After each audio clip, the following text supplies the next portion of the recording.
नेहा राठौर जी इतना उछल रही हैं, किसके अथी पर उछल रही हैं? इन्हीं लोगों के पैसे और संपत्ति। इसकी क्या राय है क्या राय है आपकी? सर बिल्कुल, और ये लोकतंत्र के बाद हो, वहाँ हिंदू मारा जा रहा है, मणिपुर में हिंदू मारा जा रहा है, कश्मीर में हिंदू मारा। मजेदार भा हॉस्टल में चोरी चोरी था, अब खुल्लम खुल्ला बाजार। नमस्कार दोस्तों, मैं महेंद्र कुमार। आज मैं इस वीडियो में दिखाने वाला हूँ हमारे लोक गायिका नेहा सिंह राठौर काफी चर्चा में है। और नेहा सिंह राठौर एक लोक गायिका हैं। अपने लोक गीत के माध्यम से सरकार से सवाल पूछती रहती हैं। इसी वजह को लेकर के वो काफी चर्चा में है।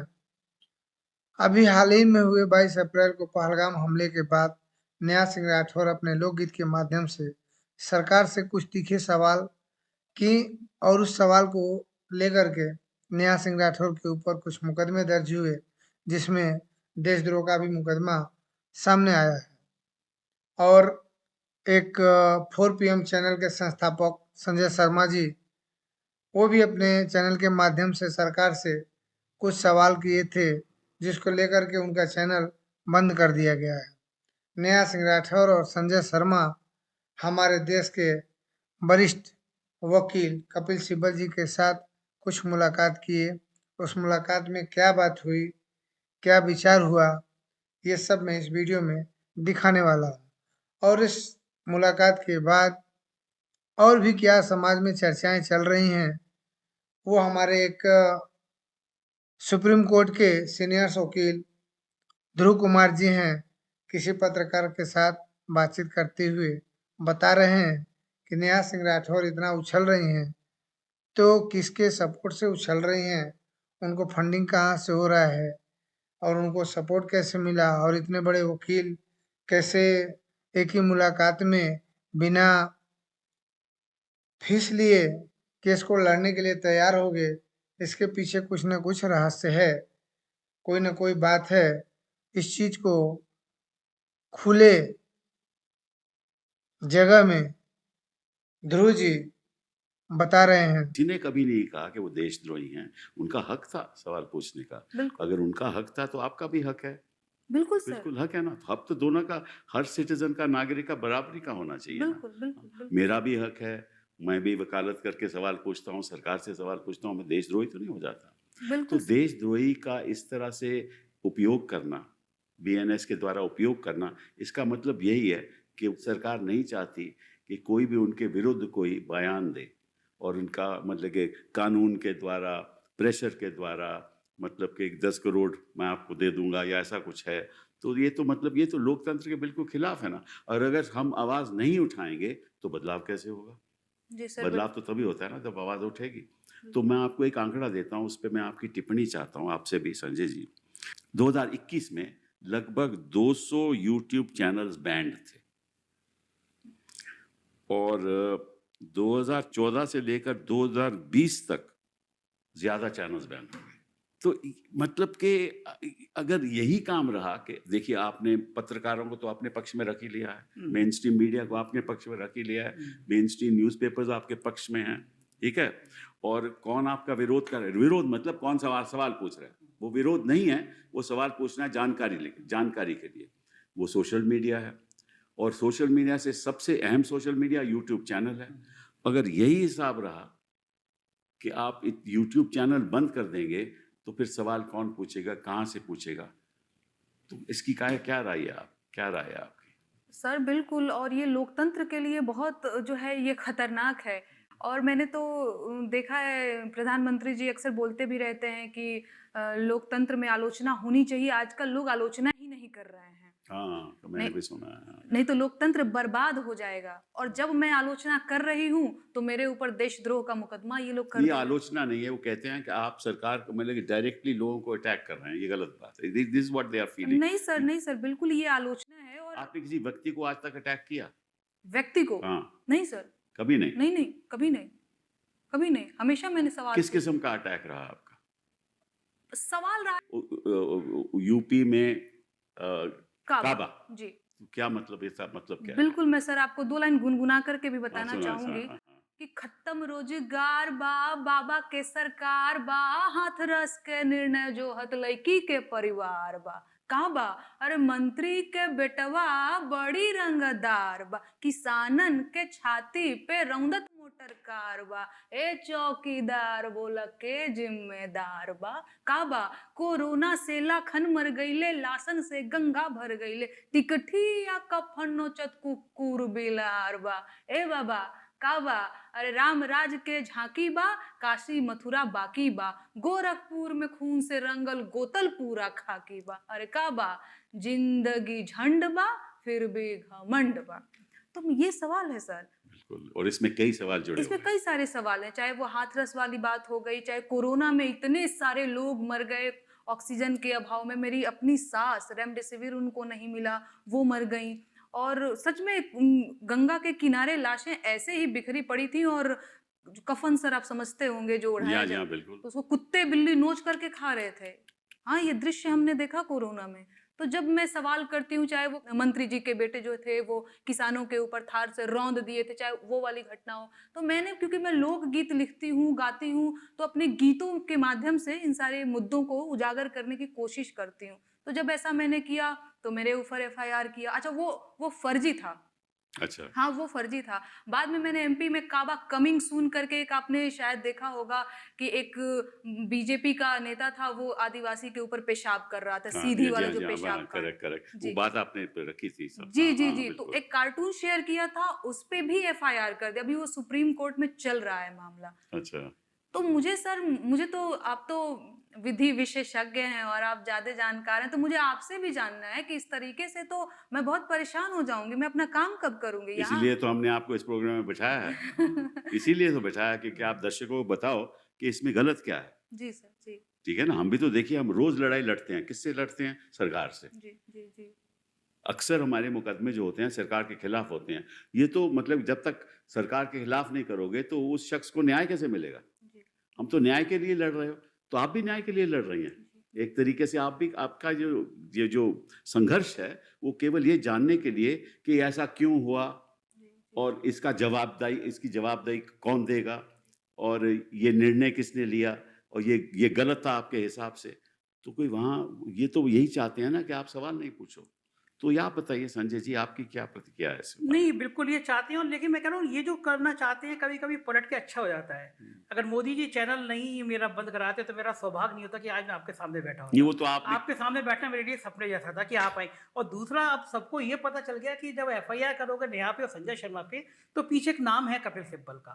तो अब तुम हमें डरने की, हमें नेहा की जरूरत नहीं है। अगर आप हमारे साथ बैठे हैं तो ये ऐसी 10 एफआईआर करते हैं, हमें कोई चिंता की बात नहीं। ये कॉन्फिडेंस आज और आ गया। दूसरी बात, सवाल हमने देश के खिलाफ इतना पूछा कि मोदी जी पहलगांव में सिक्योरिटी नहीं थी, तो जिम्मेदारी किसकी है? जिम्मेदारी आपकी है। आप कह रहे हैं कि आप, वो कह रहे हैं, देखिए मैं उनकी भी मन की बात आपको बता दूं।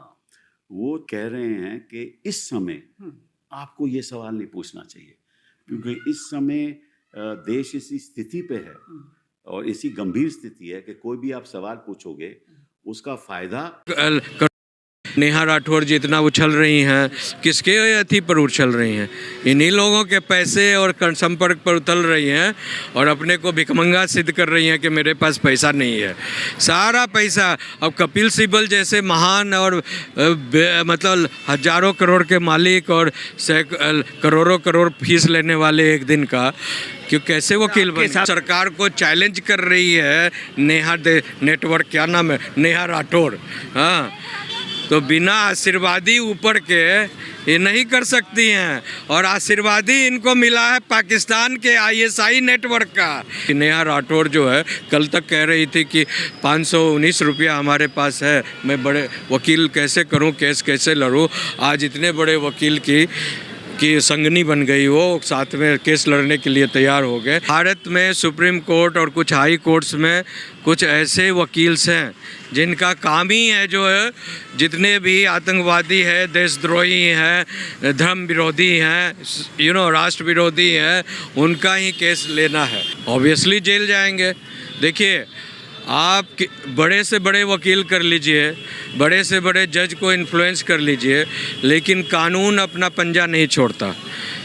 आज एक बेंच ने आपको दे दिया जजमेंट, डबल बेंच ने दे दिया, ट्रिपल, लेकिन कॉन्स्टिट्यूशनल बेंच भी होता है उसका। दोस्तों नमस्कार, मैं अजय पत्रकार।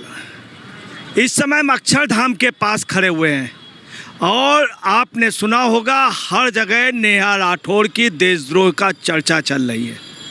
और नेहा राठौर ने एक बहुत सीनियर, बहुत कीमती, बहुत बड़े वकील कपिल सिब्बल को अपना वकील बनाया। कह रही थी कि 519 रुपया मेरे अकाउंट में है, 500 रुपये मैं तबला बजाने वाले तबला वादक को दूंगी। अब 19 रुपये उनके पास बचते हैं, इतना महंगा एडवोकेट। आपको बता रहे हैं कि देशद्रोह का मुकदमा हमेशा देशद्रोहियों के फेवर में लड़ने वाले कपिल सिब्बल की मुलाकात किसने कराई है? सूत्रों से खबर ये मिल रही है कि बाहर के लोग, पाकिस्तान के लोग, इंडी गठबंधन के लोग, अखिलेश यादव और 4 PM के डायरेक्टर संजय शर्मा जी ने बात कराई है। आपको बता रहे शर्मा जी ने बात कराई है। आपको बता रहे इस समय एक गीत है उनका, टोटी का व्यापार बा, टोटी का व्यापार बा, नोहिया साझेदार बा, हॉस्टल में चोरी चोरी था, अब खुल्लम खुल्ला बाजार बा। काबा यूपी में काबा, पाकिस्तान में बड़ा नाम बा, मोदी जी से लार बा, पाकिस्तान यार बा। काबा यूपी में काबा, पाकिस्तान में बड़ा नाम बा, बेगम बाहर बाहर नाचे, बालम सीमा पार बा। काबा पाक में बड़ा नाम बा, फूल अगर माला से होई, फूल और माला से होई, थाने में सत्कार बा, देशद्रोही का कार बा, देशद्रोही का बड़ा काम बा। काबा देशद्रोही का काम बा।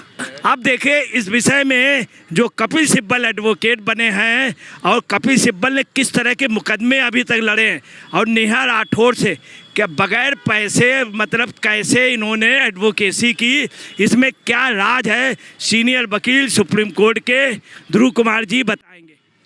देखिए अभी आप एक कविता पढ़ रहे थे जिसमें आपने खुद कहा कि नेहा राठौर जो है वो बोल रही है कि देशद्रोही के बाहर बा, काबा यूपी में काबा और देश में काबा, तो देशद्रोही के बाहर बा। तो वो खुद जो हैं नेहा राठौर जी गैंग की एक मछली हैं, समझे? वो जो बड़ा गैंग जो देशद्रोहियों का नेटवर्क चल रहा है, तो उसमें ये भी एक मछली हैं और ये अभी बाहर लूट रही हैं, समझे? आप खुद, इन्होंने खुद कहा कि हमारे पास तो 519 टका है अकाउंट में और 519 टका में 500 रुपया तबला वाला को देंगी, 19 टका में, और 19 टका में ये भारत के सबसे जाने माने वकील जो अरबों खरबों लेते हैं, करोड़ों में जिनकी फीस है, वहाँ उन पहुँच जाती हैं। वो उनका केस जो अन्य देश, बड़े बड़े देशद्रोहियों का और आतंकवादियों का लड़ते हैं, हाँ, उनका जो है कि उन केस लड़ने के लिए, तो ये पैसा आता कहाँ से है? सिब्बल साहब तो आज तक किसी को जो है ये मतलब फीस ली है, किसी का केस नहीं लड़े हैं। उनका एक ही है कि माल लाओ और काम पाओ, समझे? तो सवाल है कि इतना बड़ा जो कहानी चल रहा है देश में, नेटवर्क चल रहा है जो सरकार को चैलेंज कर रही है, नेटवर्क क्या नाम है, नेहा राठौर, हाँ, तो बिना आशीर्वादी ऊपर के ये नहीं कर सकती हैं। और आशीर्वादी इनको मिला है पाकिस्तान के ISI नेटवर्क का, और यहाँ के जितने भारत में जो चुपके पाकिस्तान के जैसे 25 लाख लोग का जमावट है, तो उसमें इनका एक ये भी जमावट है, ये भी उनमें से एक है, और उनके लिए काम करती है। बड़े पैमाने पर जो है इनको पैसा रुपया और सिस्टम में जो है मिल रहा है, समझे ना? समझ गए? भाई साहब ये बताइए कि अफजल, इन्होंने जितने भी कपिल सिब्बल ने वो लिए, देशद्रोहियों के मुकदमे लिए, अफजल आतंकवादी याकूब मेनन जिसने बॉम्बे में तमाम लोगों को मार दिया, सीरियल ब्लास्ट, कन्हैया का, उमर खालिद का, UCC का, राम मंदिर का, 3 तलाक का, मतलब अधिकतर इन्होंने ऐसे डिस्प्यूटेड लिए और देशद्रोहियों की पैरवी कर रहे हैं खुल करके। तो आप क्या कहना है ये? इसके अलावा बहुत सारा ऐसा है, राम जन्मभूमि जो है, 2G स्पेक्ट्रम है, ट्रिपल तलाक है, राफेल डील कंट्रोवर्सी है, समझे ना, हाडिया केस है, बहुत सारा है। मतलब अगर आप देखिए क्या आज तक ये कोई केस जिता पाए हैं ये? नेशनल हेराल्ड का केस है। अभी नेशनल हेराल्ड के केस में एक और मैं आपको खुलासा करना चाहता हूँ, जितने भी केस लिए ज़्यादातर 99% केस जो है कपिल सिब्बल हार गए, किसी को रिलीफ नहीं दिला पाए हैं।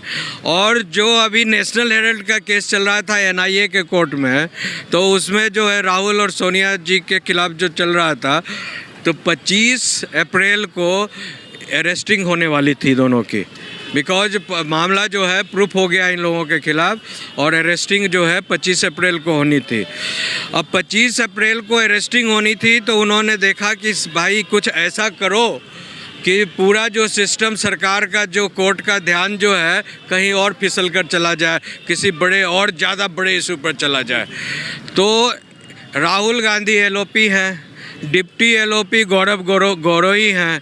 गौरव गोगोई की जो है पत्नी जो है मिस्टर बारबरा जो है, मिस्टर एलिजाबेथ, हाँ मिस एलिजाबेथ जो है वो आपको ISI के लिए काम करती हैं। गगोई जी, मैं गगोई की बात जो डिप्टी LOP है, LOP है, राहुल गांधी के बेहद खास, बेहद खास भी हैं। और ये लोग किस तरह से जो है पूरी सिस्टम को हैक किए हुए हैं, और पूरे अभी जो घटना घटी मैं दिखा रहा हूँ आपको, मैं अभी तुरंत दिखा रहा हूँ, मैं अपनी बात को कह दूँ तो कोर्ट, हाई कोर्ट, जहाँ जहाँ वो गया उसका केस, सब जगह 100 करोड़ के वकील वाले वहाँ पहुँच गए। एक वकील नहीं, 20 वकील, 25 वकील उनके फेवर में खड़े हो गए। तो ये गैंग कहाँ से भाई आता है? एक कबाड़ी जो साइकिल का चोरी करता है, हाँ, उनके फेवर में इतने बड़े बड़े हजारों वकील और सिस्टम और करोड़ों रुपया का फीस देने वाले लोग कहाँ से आ जाए? नेहा राठौड़ के पास सिर्फ 519 रुपए थे, और इतने बड़े एडवोकेट इनको कैसे मिल गए? वही तो मैं कह रहा हूँ। ये जो कल तक रोना रो रही थी कि मेरे पास 519 रुपये हैं, मेरे पास वकील नहीं है और मेरे पास ट्रैवल करने को आदमी नहीं है कि हम जो है अपने वकील के से मिलने जाएं, तब आपको इनको अच्छी तरह मालूम है कि भारत की जो लॉ व्यवस्था है जुडिशरी की, कि अगर आप महिला हैं, अगर आप हैंडीकैप्ड हैं, अगर आप गरीब हैं, तो लीगल एड सिस्टम है, और लीगल एड सिस्टम से आपको फ्री ऑफ कॉस्ट वकील भी मिलेगा, फ्री ऑफ कॉस्ट आपकी सारी व्यवस्था कर दी जाएगी। हाँ, लेकिन और आतंकवादियों के लिए भी है, केवल इनके लिए नहीं है। तो ये लोग जो है फ्री ऑफ कॉस्ट सब सेवा नहीं लेकर इतने बड़े बड़े अर्थ को व्यवस्था को डील करने वाले, जिनका नेटवर्क वर्थ आप गूगल कर देखिए, जिनका हजार करोड़ में लगभग 6,500 करोड़ का है, और कनॉट प्लेस में कोई बिल्डिंग भी बताई जाती है किसी बड़े वकील की। हाँ, इन्हीं का है। किसका? कपिल सिब्बल जी का है, नया बना है। वो कितनी होगी? अब वो तो वर्थ तो हजारों करोड़ की होगी। 6,000 मतलब नहीं, वो तो असेसमेंट आप करवाइए ना। अच्छा, 5,000 करोड़ से ज़्यादा होगी? नहीं, वो असेसमेंट आप करवाइए, लेकिन अभी हाल में ही उन्होंने 2-3 साल पहले खरीदा है, समझे ना, तो बड़ी हजारों करोड़ की बिल्डिंग होगी। क्या ये कपिल सिब्बल और वो खास तौर से गगोई और बाड्रा, राहुल, ये क्या पूरा, और जॉर्ज सोरेस, क्या पूरा एक इनका कैबिनेट है? उनके एजेंट, भारत में उपद्रव कराने 100% उनके ही एजेंट है, और उनके ही they are dancing on the tune of George Soros. और जॉर्ज सोरेस की जो कंपनी है, ओपन हाउस क्या है उनका, तो उसकी सोनिया गांधी भी जो है, मैंने सुना है कि वाइस प्रेसिडेंट है, वाइस चेयर। तो ये सारा जो नेफेरियस डिजाइन है, जो भारत को नीचे दिखाना है, सनातन धर्म को नीचे दिखाना है, हिंदुओं को नीचे दिखाना है, उनको गर्त में डाल देना है, तो ये सारे लोग जो है शुरू से जो है